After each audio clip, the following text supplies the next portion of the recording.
Hey guys, and welcome to my channel. Thank you so much for supporting this channel. To those who are new, kindly subscribe and hit the notification bell so you can get updates whenever I post. For today's video, I'll be doing a highly requested video.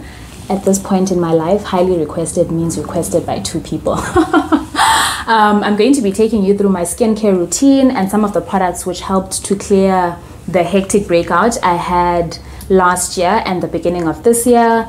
I'm also going to be sharing what I've learned about skincare and self-care, which are not necessarily the same thing, but let's get into the routine first. Okay, first up, I go in with the silicone cleansing brush and the skin clearing foaming cleanser from the Tea Tree range from the Body Shop. I don't need to use much, just 2 to 3 drops of it. And then I put the brush on the desired setting and I go in circular motions on my face, making sure to cover the whole face. I only need to do this for about a minute and that's sufficient. I don't do this every day except when I have time, maybe on the weekend. The brush is really cool because the silicone bristles are super soft, so it doesn't hurt your skin, or it's not too harsh on your skin. It's not harsh at all actually, and because it's silicone based, it's easy to clean, and the brush doesn't end up being unhygienic by picking up bacteria which would inflate your acne if you are acne prone. Yeah, so I quite like it.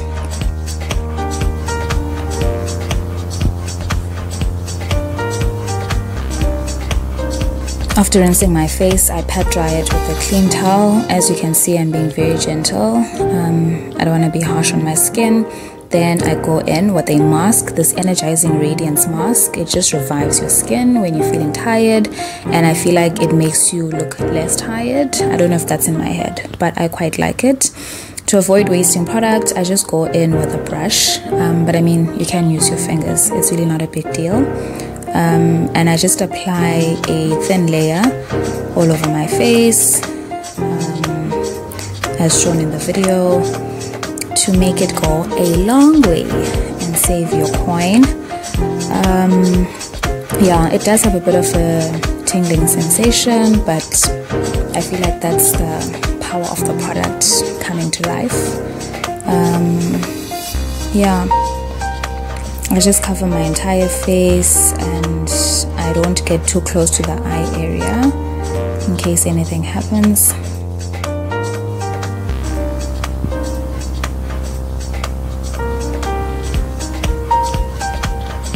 I leave that in for about 10 to 15 minutes. Some people leave it for up to 30 minutes, but it's up to you. Try to follow the instructions on the back of the product, but yeah, I don't think there's harm in leaving it in a little bit longer.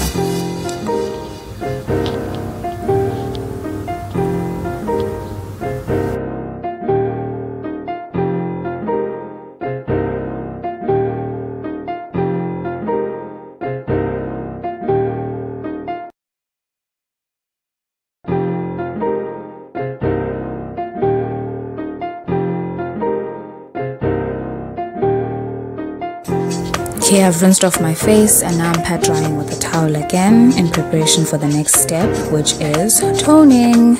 For that, I'll be going in with this skin clearing mattifying toner from the Tea Tree range again. This stuff is magic. I haven't had a breakout since I started using it. As you know, tea tree has antibacterial properties, so it helps to clear the bacteria that sometimes causes an acne breakout, and because it's also mattifying, it dries out the pimples.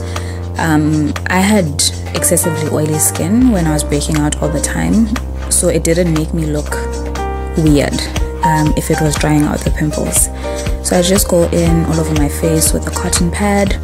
And as you'll see, there is a bit of a debt build up, so toner is not just for people who use makeup. PSA. Up next, serum, and for that I'm using the Hey Gorgeous Banish and Repair serum. I don't need to use much. I'm not even using the main nozzle. I just pour like maybe 2 or 3 drops. When I first started using this product, I did break out quite badly, but now it seems to be working, especially in winter. Serum just creates that nice layer before you go in with your moisturizer, and it's especially helpful in the colder months. So yeah, I'm enjoying that. It has also helped to lighten my scars from the pimples I had before. So adhere to that. Up next is moisturizer from the same range, Hey Gorgeous Banish and Repair. I really don't use much of this. I know this is not the case, but I believe serum also has like a moisturizing vibe. So if I've used serum, I don't need to use too much moisturizer. I don't want my face to feel like, you know, it's carrying a lot and possibly cause another breakout. So that's majority of the skincare routine. Up next, I go in with this eye gel from the Sobe range. It's quite cold. I just tie that at the back of my head and I leave it in for about 10 to 15 minutes before you put it on, because that cooling effect comes from you putting it in the fridge or wherever. And yeah, you leave it there for about 10 to 15 minutes. It really helps your eyes to not look tired, maybe if you're having a hectic week. Yeah, so this is a new addition to my skincare self-care routine that I'm trying out, and so far so good. And what I like about it is that you can wipe it when you're done and pop it back in the fridge. So even though it might be on the pricier end, it does go a long way. Did you guys hear that? Shout out to Armand Steenkamp, who put together this awesome music that you'll be hearing on my videos.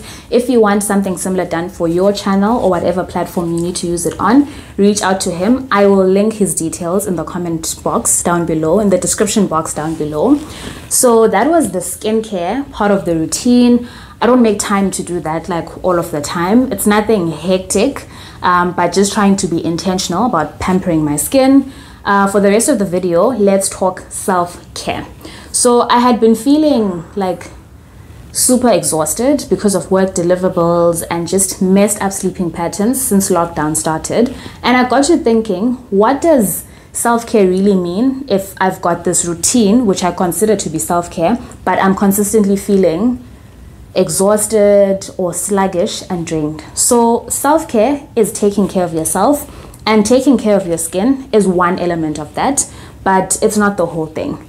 Self-care includes, but is not limited to, going for beach walks, going on spa dates, taking bubble baths, putting on face masks, and that sort of. It's easy to identify self-care as these wholesome acts that resemble taking a time out for yourself and just doing your own thing.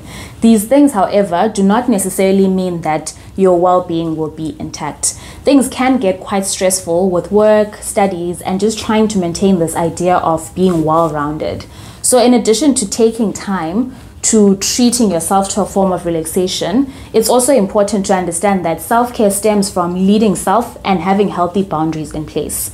So the insights on leading self in particular are based on the book Boundaries by Dr. Henry Cloud.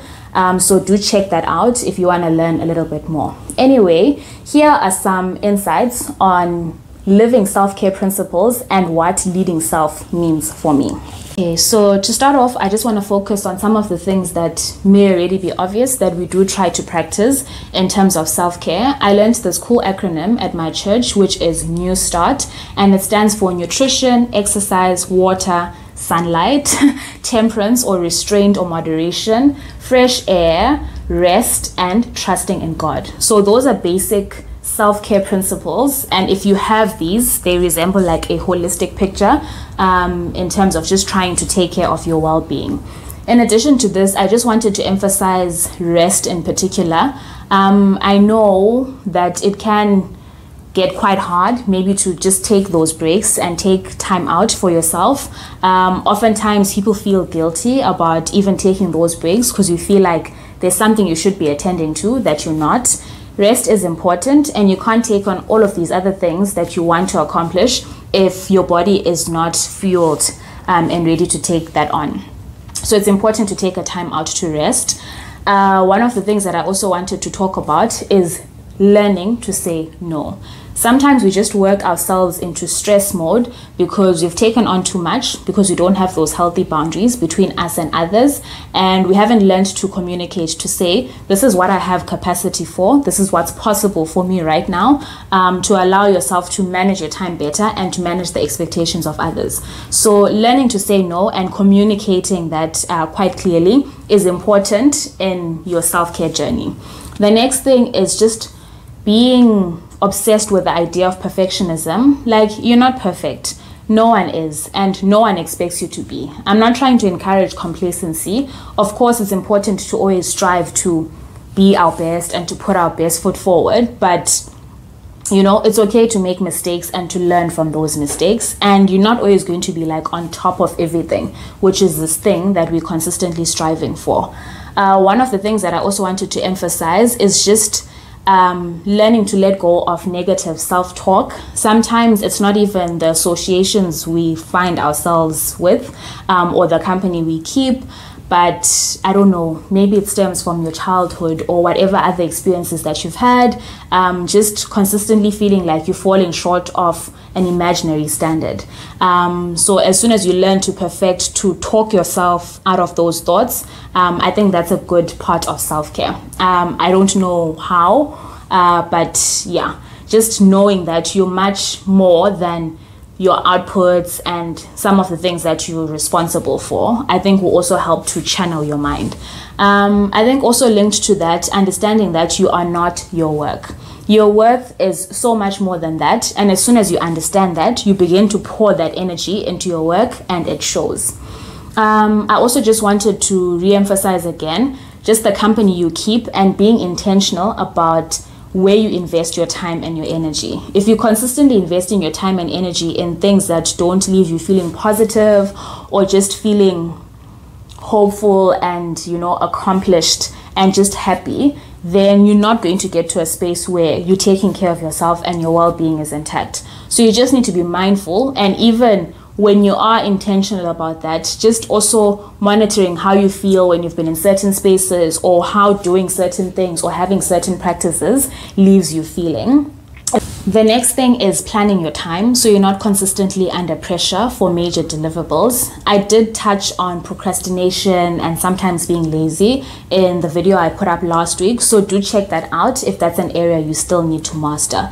So basically, taking care of yourself goes beyond just the physical and some of the cool looking things that we've associated it with, but it also leads into self-control and just having that self-governance to learn to let go of certain things and to be intentional about what you will be doing. So yeah guys, I hope you learned something and that you enjoyed the video. If you did, like, share and comment down below and let us know what some of your self-care practices are and what self-care means to you. Thank you.